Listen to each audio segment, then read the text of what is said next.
Hello and welcome. This is Background Screening Tips and Tech with your host, me, Tim Santoni. And today we have a very special guest. We're joined by Kathy Dawson, Dawson Dawson National Search and Staffing. Kathy, thanks so much for joining the show. Thank you, Tim, for having me. I'm really excited to be here. We've known each other for a while, and I'm just excited that you called me. Awesome. Well, Kathy's been in the recruiting and staffing industry for quite a while. It's very easy to say that she's an expert, a trusted resource.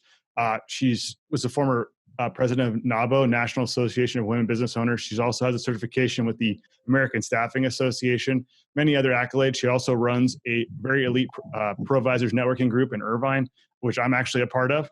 Kathy and I have known each other for quite some time. So, again, thank you for taking time to join the show. Our viewers are typically HR professionals, staffing folks, people that are looking to enhance the hiring process through people, technology, and processes. So I think it's a great opportunity to bring you on the show just to talk about staffing in general, kind of in today's, post-COVID environment. Just, maybe fill us in on kind of the types of positions you hire for first to give us a context, and then share us kind of what it is that you're seeing in the industry and how it's impacting employers, your business, and kind of everyone, the trickle-down effect.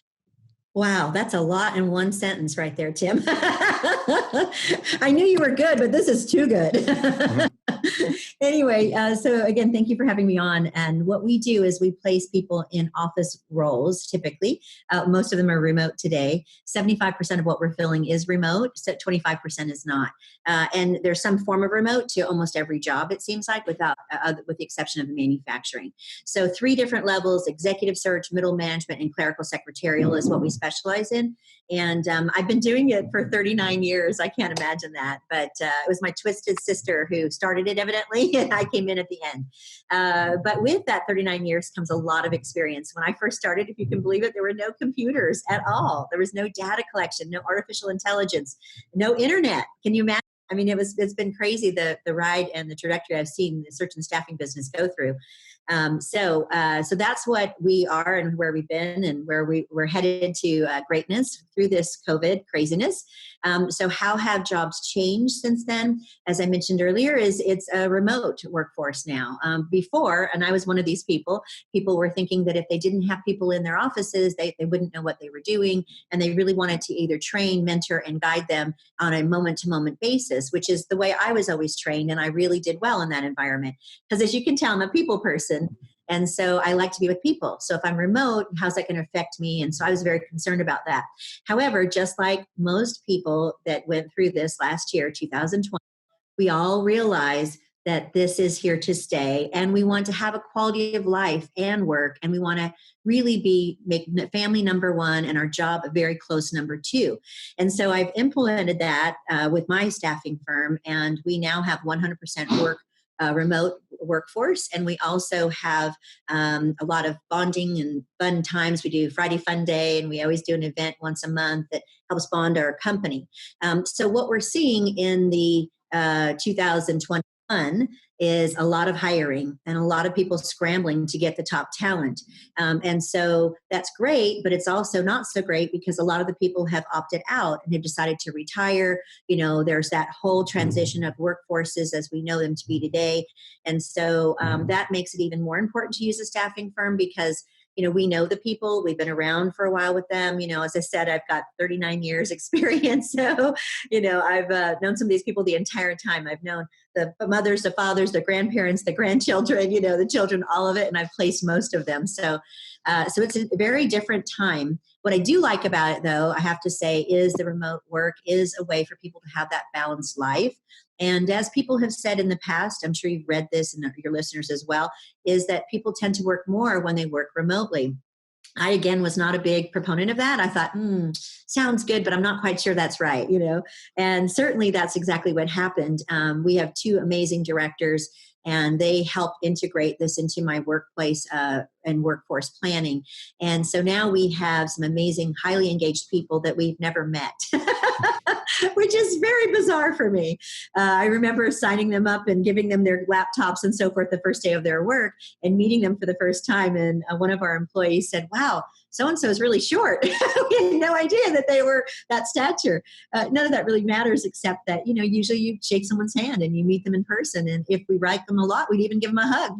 That's what it used to be like. So So it's been very different, but in a very good way. I think this is the new norm, and I'm excited about being part of that and helping companies understand how it can be done right, because we're doing it right, and our employees are more engaged than ever before. So you had asked about, what I saw as the trend. So I mentioned, definitely the remote work, but also the trend is to work on more outcomes than numbers on an ongoing basis. So part of that whole process of remote workers is you do what you need to do for your family, number one. But number two, you do what you need to do to help our clients, because without our clients, there is no job that offers this flexibility.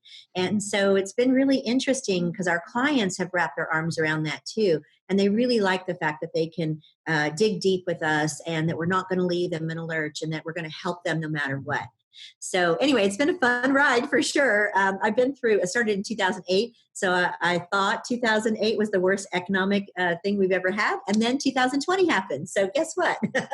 You never know, right?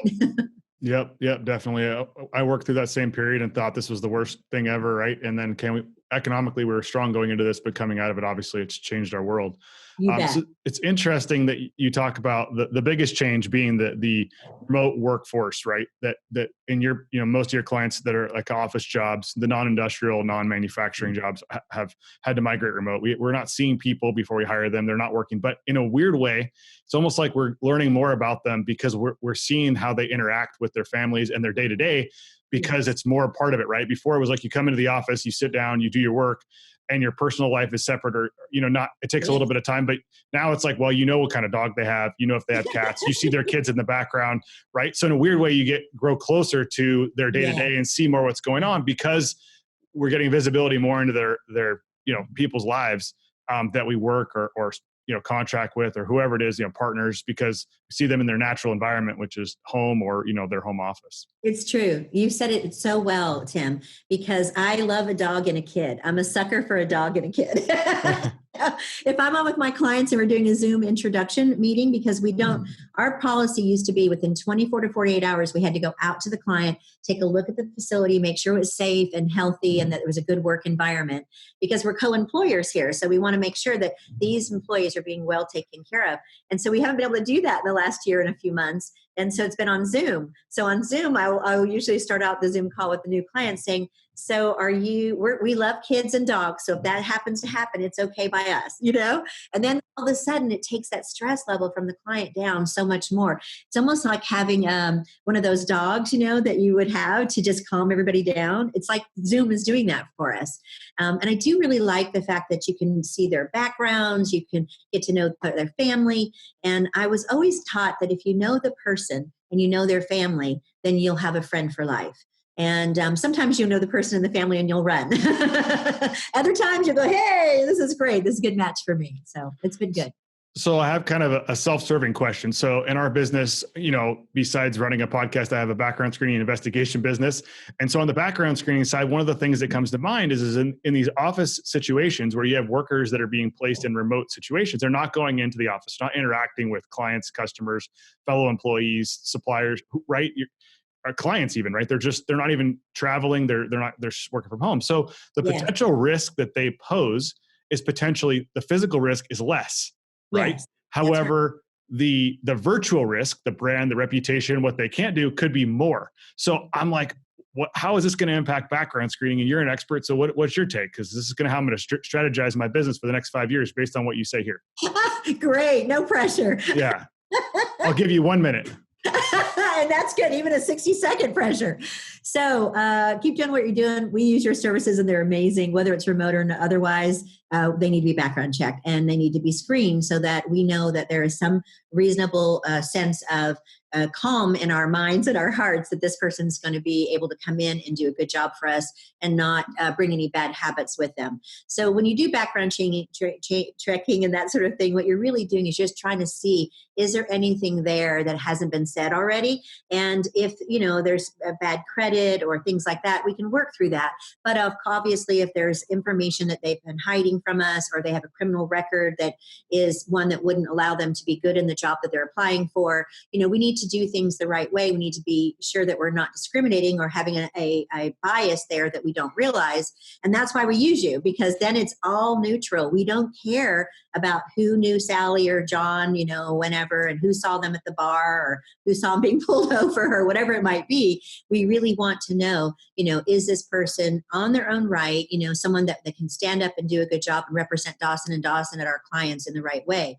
So with you, the good news is we find out that information, right? So, and your company is so terrific because you're able to kind of communicate with us how to read those reports and if it's a problem or not. Because in the beginning, as you know, Tim, I was like, what the heck, and there was like 10 pages and I thought, oh no, this is a problem.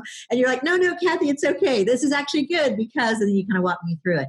So I would say that if you're hiring anybody, temporary, direct, wherever it is, make sure that your provider is doing background checks and or that you're doing them. And of course, I highly recommend Tim because he's been doing ours for many, many years. And our clients are using him now and we're using him. And it's just a love fest. Well, thanks, Kathy. I appreciate that. I appreciate the business and all the introductions and referrals over the years. And I think the point that you bring out, I guess, that's highlighted is the fact it's not so much the risk they pose, but the story that they're not telling, right? Is the story that they present and the history of their employment and whatever, is it accurate? Is there anything in there that is not true? And if the picture is not painted all the way proper, why not? And is there some explanation? Because it sounds like from your experience that you're like, hey, I'm going to have a process by which I'm going to screen and interview and handle those people. And you guys have a great process of doing that. You understand what the employer is looking for, their cultural things, the types of positions, how that fit works culturally by understanding the stories and what these folks are up to, whether it's the employer or the actual applicant, right?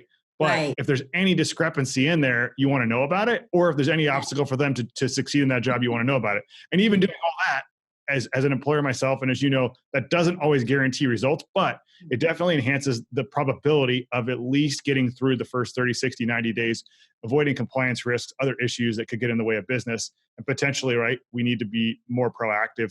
And I guess my next point on that is before we go, the labor market in terms of right now, people are retiring, they're exiting early because they don't want to deal with this. So the senior people that people may need to kind of step in leadership roles are diminished, right? So and the people that are really in demand, my guess is that they're actively working, right? That's correct. The labor market is kind of thin in terms of the top talent. Definitely. You have to find somebody who's actively working. So I call it A talent, right? They're actively placed. They're not sitting on the sidelines sending out resumes. No. So right now, what are what's the industry right now that's booming where the positions are there's more positions that are available applicants or skilled people with those credentials to actually do that work? Mm-hmm. It's a great question. So just very directly answering that, I'm going to get that answer and then I'm going to tell you what I think about it all. So the answers are accounting. Anything with a number by it is really needed right now. We probably have 10 job openings for accountants and CPAs and controllers and that sort of thing. And we just are having a hard time finding them because they've opted out. They're retired already. They said the COVID thing was good for them. They figured out their plan. And a lot of people now, Tim, because it's so much remote, they're not even living where they normally live. They've Airbnb'd their homes. They're in Tahiti or wherever they want to be, and they can still work from there. So it's opened up this whole candidate pool of people who can work and do very good and meaningful work who maybe thought they weren't going to be working anymore. So those seniors with more senior level experience versus seniors, right? Although they tend to be in both categories, they're ready to help out. And they realize that there is definitely a big gap between what we need and what we have today. So other than accountants, e-commerce people, e-commerce is all the rage. We have a client right now that we got about a year and a half ago maybe. We placed 5 people with them. One was in Puerto Rico just a couple of months ago, and the others are on the East Coast, Midwest, and so forth. And they want them to be in those time zones because they want them to be able to answer questions on an e-commerce level with those time zones. So the Puerto Rican time was really important because of their clientele there. And so when you have an e-commerce company that's worldwide, You don't care where people sit as long as they do what we're doing right now, and that is communicate and collaborate and get the job done. So not only e-commerce, but also loan and mortgage people are needed right now, healthcare, any business development, because most people didn't sell last year. What they did is they just waited to see what to do, and they used their digital marketing companies to help them keep their name top of mind, but they didn't make calls, they didn't go visit, they didn't do any of that. And the reason why they didn't is because it was inappropriate to do so, right? Yeah. So the business development, digital marketing, I mentioned already. Education is big because a lot of schools closed. The private schools, they had 3 or 4 branches, and then they had to close 2 of them. They only have 1 left. So they're going to gear that back up again. They still have those leases. They still have those contracts in place. They just need to put the people back into place. And then digital content for the marketing. So a lot of digital content writers are out there now. Coaches and professional services. Really, really big right now. So it's like we all think we need to be coached, which is a great thing. The reality is there's a lot of amazing coaches. And so you just have to find one that meets your services and what you do and how you do it. But a coach is a great thing to have in your hip pocket for sure. And there's lots of them out there, and they're doing great business right now. They've been busier than they've ever been before. Engineers as well, mental health. User experience professionals. So user experiences are a problem now because we're all remote. So these people are getting paid to show us how to do our backgrounds, how to do the lighting, how to make sure that everything is good on our videos, right? And that user experience is paying pretty good money as well. Data scientist specialists and artificial intelligence. You know, we talked about AI a little earlier, where we can do that now. Like I was talking to my dad, who's 90 yesterday, and he was telling me he's so excited on his little phone. He said, because I see all these planes and stuff. And I said, how are you getting them? He said, I'm getting them on Facebook. And I said, you are? And he said, yes, because he's been clicking on the ads about planes and things he's interested in. And the artificial intelligence is bringing everything to him, and he's loving it. He doesn't have to look for it. It just appears. And he's 90 and he's using his phone. I'm so proud of him, you know. That's great. So it's very cool how we are evolving as a nation, truly. And then also definitely evolving as far as what the work-life balance is going to look like. You know, I know you have 4 children that are adorable and a busy life and, you know, all these things, moving parts. Well, you know, let's assume you didn't own your own business. You know, how would you navigate that? That would be very difficult. And so you would have to, you know, really be a partner somewhere. But now it's not so much that way. You could be hired by someone like a Tim or a Kathy, and you can have this quality of life and still make money for your family and still be the mom or the dad or the brother or the sister or the aunt or the uncle that you want to be. And I love that about where we're at right now. And I know we would not be there today had it not happened, because I was one of those people who was very leery about this remote thing. Yeah, that's interesting. And I guess the takeaway, and I'm so glad that I had you on the show, just a final thought here is that, you know, the idea that millennials and the younger generation kind of want to work remote, and they see the ability of their time and using time that they see fit and maximizing that time. But I hadn't thought about the fact that securing like a senior level person who wants to retire in Florida is possible now, because they don't need to be at headquarters in LA or Orange County. They can dial in remote, and the employers are okay with that. So you're able to leverage their intellectual capabilities and experience without having physically there. So it makes sense for both, because they're like, hey, I don't want to be tied down to where I want to work. I mean, I want to work 3 days a week or 2 days a week, and that works, but I don't need to be where I need to be. So that's, you know, I think we always think to like, oh, the younger Gen X or Gen Y wants to work, and millennials want to work remote, but the older generation is also the ones that, you know, that are able to do so or want to do so can do that, and they have that option. So that's right. Awesome. One thing I wanted to say, Tim, was that DE&I is a big thing right now, and that's diversity, equity, inclusion. And so you'll see DE&I out there a lot, and I think people who are listening will know exactly what I'm talking about. But if you can sort of support that, find out what that really means, get involved in that, I think that your businesses and you as a person will do much better. I've been, as you mentioned, you know, I've got lots of women business ownership certifications, and I was with WBENC and NAWBO and all of that, and WBI, and I mean, you name it, WPO, all of those things, right? And so what I learned from those years of being in those organizations that were mostly diversity run, right? They were women owned kind of thing. And what I've learned is that there are a lot of preconceived notions that we have about what we think.